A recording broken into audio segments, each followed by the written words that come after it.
Hey guys, so it's been a while since I've posted a video, and I wanted to share this passage and a song that's been on my heart. The passage is The passage is Mark chapter 4, verses 35 through 41, and I'm reading in the New Living Translation. As evening came, Jesus said to his disciples, "Let's cross to the other side of the lake." So they took Jesus in the boat and started out, leaving the crowds behind, although other boats followed. But soon a fierce storm came up. High waves were breaking into the boat, and it began to fill with water. Jesus was sleeping at the back of the boat with his head on a cushion. The disciples woke him up, shouting, "Teacher, don't you care that we're going to drown?" When Jesus woke up, he rebuked the wind and said to the waves, "Silence, be still." Suddenly, the wind stopped, and there was a great calm. Then he asked them, "Why are you afraid? Do you still have no faith?" The disciples were absolutely terrified. "Who is this man?" they asked each other. "Even the wind and waves obey him." So after I read that, at first I was thinking, okay, because I've been thinking about storms and not just the the weather ones. I'm so tired, y'all. It's 11:30, almost midnight. I've been thinking about the storms of life, and which is what led me to this passage. And I remember my pastor growing up in Richmond, he would talk about this year after year after year, and I would sit there, I'm like, yeah, I know, we always berate the disciples for not believing and all of that. But then I look at my own life, and I think, I might give them a hard time, but I've been in that same position where, right here I'm looking at the passage, and like, when did the storm happen? And it's so ironic. We think of storms only coming when people do something wrong, or that things are adverse, you encounter adverse situations only when something's going wrong. And that's not the case. The storm came after they did something in direct obedience to what God told them to do. It says, Jesus said to his disciples, "Let's cross to the other side of the lake." So they took Jesus in the boat and started out, leaving the crowds behind. They were being obedient. They were doing what he told them to do. So it wasn't that they had done anything wrong that caused the storm. The other thing that I looked at is they experienced the effects of the storm before they heard God acknowledge the turmoil they were in. So it says Jesus was sleeping at the back of the but soon a fierce storm came up. High waves were breaking into the boat, and it began to fill with water. Jesus was sleeping at the back of the boat with his head on a cushion. The disciples woke him. So a fierce storm came up. High waves were breaking into the boat, and then the boat began to fill with water. So they saw the effects of the storm brewing, because storms are never just like this. They saw the effects of the storm brewing. Then the waves started to engulf the boat. Then the waters started to rise in the boat. So they had all of these effects that they saw, all of these things that just, were building, things that were building before they got any sort of response from God. And how many times have you been in a situation in life where you could see the things building and you didn't necessarily see a response from God? And it was kind of frustrating. You're like, okay, lost my job, because I have seen these situations happen with people.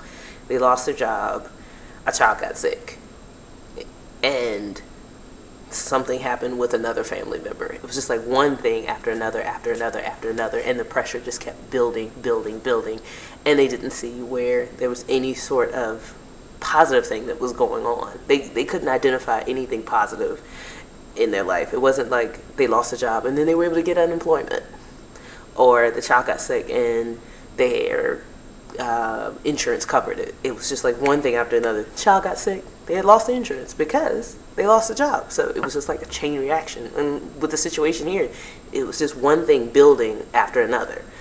And right here, I think it's hilarious because we do the same thing. They assume because Jesus wasn't running around like they were, trying to do something, trying to survive, they were upset, kind of annoyed that it seemed as if Jesus didn't care about what they were going through. And how many times have you felt that way? Sometimes we take that out on just the people that we love, the people that we know. We're like, "You don't care about me, what I'm going through." Yes, they do. Some people don't. Let's be honest. Some people don't. But there was nothing going on. Jesus hadn't said that he didn't care. He had already taught. He had already spoken scripture. They already had the foundation about who God was and how through all the Psalms and through Joshua and through Deuteronomy and how God was saying to his people how he would be there for them and how he would do things for them and how he cared for them. But in that moment of stress, in that moment of trial, in that moment of tribulation, in the moment when they saw the waves, when they saw the storm brewing above them, when they saw the lightning and the thunder and whatever other, effects they may have seen, they were not thinking about the fact that God cared. They wanted to see right then in that moment. They didn't care about what God had said in the past. They wanted to see right there in that moment. They weren't holding on into any promises or anything. They were looking with these two. These peepers. They were focusing on that. And how much, that's like what we do. We do the same thing. We give them such a hard time, but we do the same thing. Even in the midst of, circumstances and trials, we don't want to hear what the word says sometimes. But the word is there for a reason. In Job, he talks about how, they're thinking that God doesn't care. In Job, I think it was chapter 28. I'm not quite sure. Don't quote me on that. Look it up. Berean Christian. It talks about how he looks to the ends of the earth and he sees everything. So God is totally aware of what's going on the earth. He's totally aware of what's going on in your life. And then in Psalm 139, I did write that one down. It says, when I sit down and when I rise up, you discern my thoughts from afar. So yes, he's reigning on high, but he's not too high where he can't see what's going on in your life. He's not, just because you don't see him moving around and running around like a chicken with his head cut off like we may be doing or like you may be doing, doesn't mean that he is not filled with urgency to help you, that he's not aware of what's going on, that he's not concerned about what's going on. The other thing that I find interesting is that even though they were feeling the effects of the wind, there was lightning, there was dark clouds and water is filling up the boat, Jesus is still chilling on a cushion in the boat. He's there with them. He's at peace while they're in turmoil. But it's not as if he's in some weird place that's totally removed from their situation. He's right there in the situation with them. In Deuteronomy chapter 31, it's when Moses was talking to the children of Israel. He had just said, look, I'm 120 years old. I'm not going to be around much longer. Just letting y'all know, I'm about to peace out. About to go to my eternal reward. Y'all have done it. I'm done with you. That whole golden calf thing, I'm not staying around anymore. No, I'm joking. He didn't say all of that. He did say that he was 120 years old and that he was passing the mantle on to Joshua. He was like, be strong, be courageous, for you will lead these people into the land, and the land that the Lord swore to their ancestors he would give them. You are the one who will divide it among them as their grants of land. Do not be afraid. Do not be discouraged, for the Lord will personally go ahead of you. He will be with you. He will neither fail you nor abandon you. Now, he said that thousands of years ago. His word will not return to him void. He doesn't just say stuff just to say it, unlike us. Like people will do. We just say stuff sometimes. God doesn't do that. He doesn't just say things just to say it. So if he said to Joshua, do not be afraid or discouraged, for the Lord will personally go ahead of you. He will be with you. He will neither fail you nor abandon you. What? So through the trial, through the hardship, through the tribulation, through the storm, with all the water coming on the boat, Jesus was still there. He wasn't far removed from the situation. So then, they woke Jesus up. I'm wondering if he was cranky. Just like, I was in a good sleep, good nap. You know how it is when people wake you up from a good nap and it's just, Anyway. So when did the situation change? They woke Jesus up. He spoke. He just spoke. When Jesus woke up, he rebuked the wind and said to the waves, silence, be still. Suddenly the wind stopped and there was a great calm. So when he spoke, the situation totally changed. Totally changed. It's amazing. Now, I wish that change was so instantaneous now as it was back then. Sometimes what we have to do is focus on the words that God has given us. It may be a personal word. It may be the word as it is written in the Bible. And that's what we need to speak in our moments of trial, in our moments of tribulation. We may not see the instantaneous effect of it, but that's what needs to come out of our mouth. I'm telling you. Then after that, after he calms everything down, he turns on them and says, look, because he's still cranky from that nap. I'm telling you, Jesus is cranky from that nap. No, I'm joking. He says, do you still have no faith? Do you still have no faith? Which means he acknowledges the fact that at some point they didn't have faith earlier. And we're only in chapter 4? Yes, only in chapter 4, Mark chapter 4. It's not for so much that he's done, but yet he's done a lot. In the first chapter, John is, talking about the Messiah is coming. He baptizes Jesus. Second chapter, he goes on. Let's see. What did he do? See, first chapter, he recruits Peter and Andrew, James and John. Between chapters 1 and 3, he starts casting out demons in the synagogue. He heals Peter's mother-in-law. She had a high fever. Jesus walks into the bedroom, grabs her hand, helps her sit up, and the fever's gone.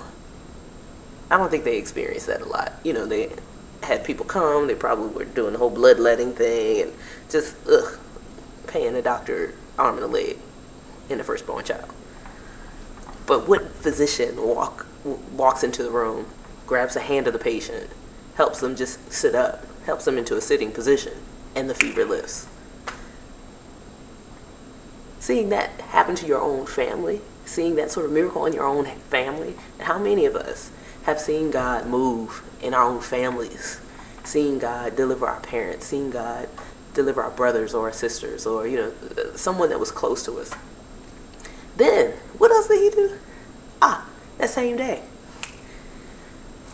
because he had healed people in Peter's family, and you know how word gets out, they started telling everybody. So they started bringing the sick, they started bringing people who were demon possessed, and Jesus just one after another. And in those situations, the demons that were in people identified who Jesus was. So whether or not Peter and John and James and Andrew, whether they acknowledged it or not, didn't matter. Because when it was time to get down to business and ministry, and Jesus was dealing with the demon possessed, they acknowledged who he was. So if they weren't sure, they being the disciples, if they weren't sure before who he was, then they should have known when people were throwing themselves down physically onto the ground and screaming, "You are the Son of God."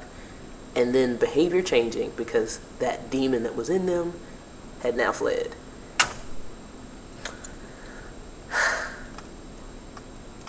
So Jesus is he's indirectly referencing all of this. He's like, okay, I've done all of this. I've healed the sick. I've healed the lame man, told him to pick up his bed and walk. Y'all knew him. He's been in the community for years. You know that man has not been able to walk. Healed him. There were demon-possessed people. They're free now. Peter, I healed your mother-in-law. Your mother-in-law. You know she's been getting on your nerves. I healed your mother-in-law. You still don't have faith. You still don't have faith. I'm like, Jesus didn't have to throw it in their face like that. They were scared. But what did he mean? After witnessing all of those miracles that he performed in front of them, they still didn't have faith. But at the same time, I feel like he's asking that same question to us. After seeing all those times that he's provided, after seeing all those times that he's healed, after seeing all the times that he's delivered, after seeing all the times he's set free, or as old folks say, made a way out of no way, we still have those moments where I feel like we're in that boat, and Jesus, we've tapped on Jesus and said, "Hey, aren't you aware of the situation? Aren't you going to do something?" And he's saying, "Wind, be still. Waves, chill out." You mean after all I've done for you? After all I've done for you, you still don't have faith? So with my particular situation, there's an event that's coming up in my life that I have to prepare for. And there are some things that I need to take care of in order to prepare for this event. And the deadline is getting tight. And so I began to think about some of the mission trips that I've gone on in the past, and one of them being the first one was to Jamaica. And when I went, I had less than a month's notice that I was going, and needed to buy last minute airfare.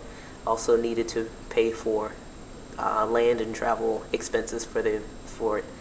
And within that month's time, I also needed to renew my passport. It was just all sorts of stuff.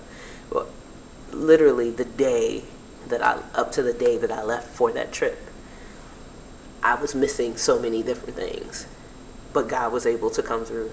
God came through via a guy that I was in Bible study with when I was in college.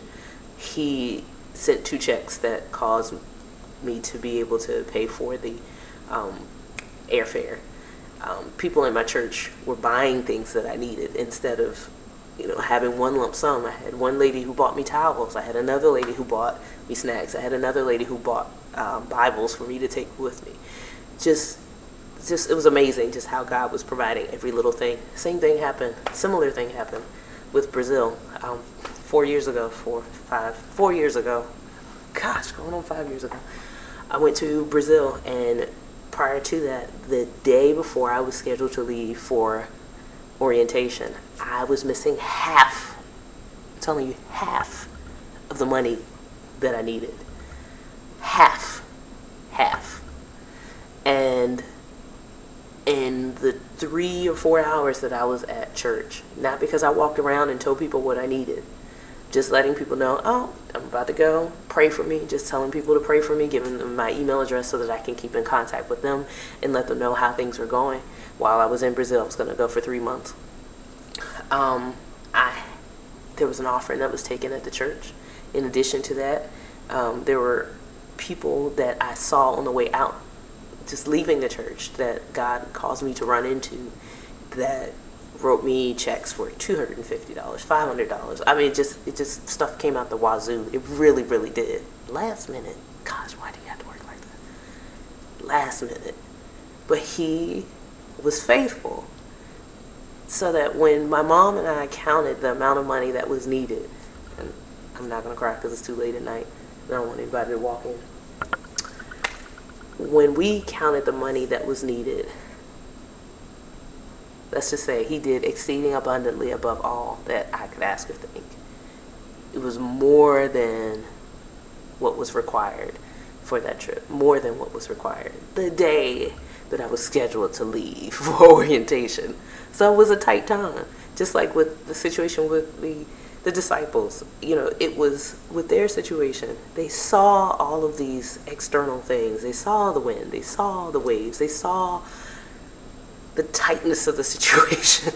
They just saw, okay, look, we're about to go under. And just in the nick of time, God was able to come through.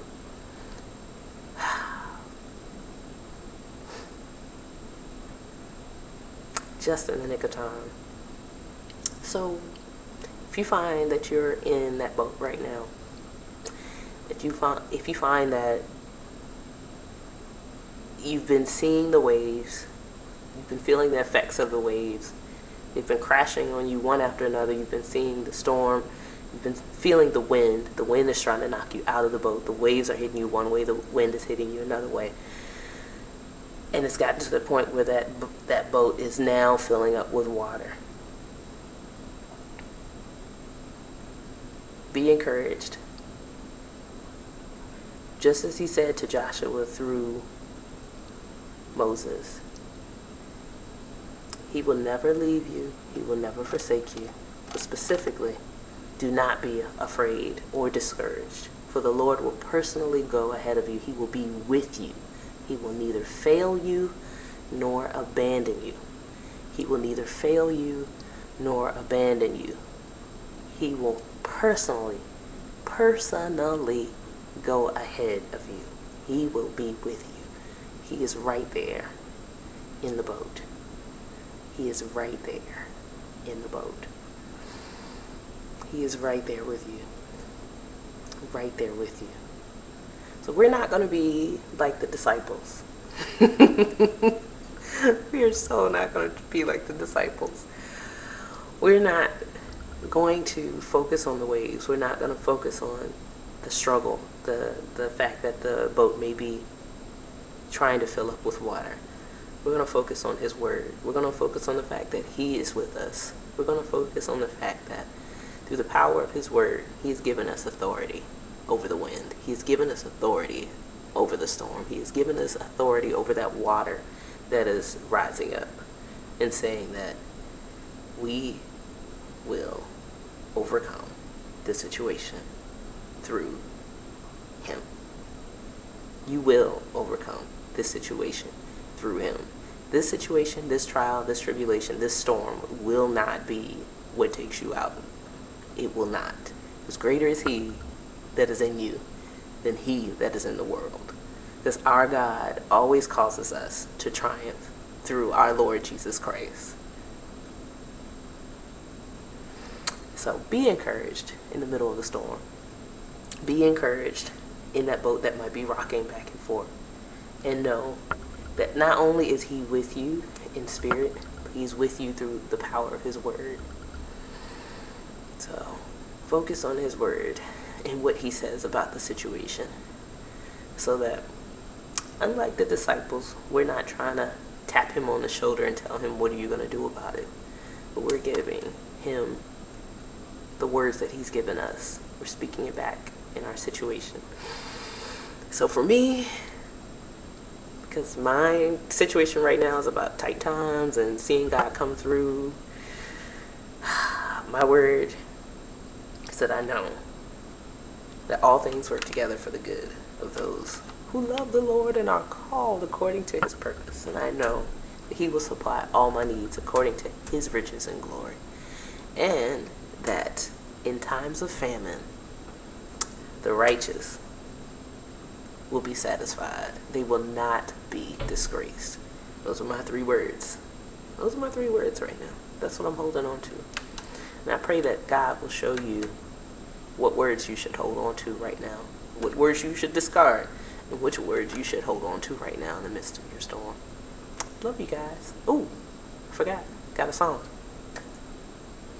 When the oceans rise and thunders roar, I will soar with you above the storm. Father, you are king over the flood. I will be still and know you are God. When the oceans rise and thunders roar, I will soar with you above the storm. Father, you are king over the flood. I will be still and know you are God.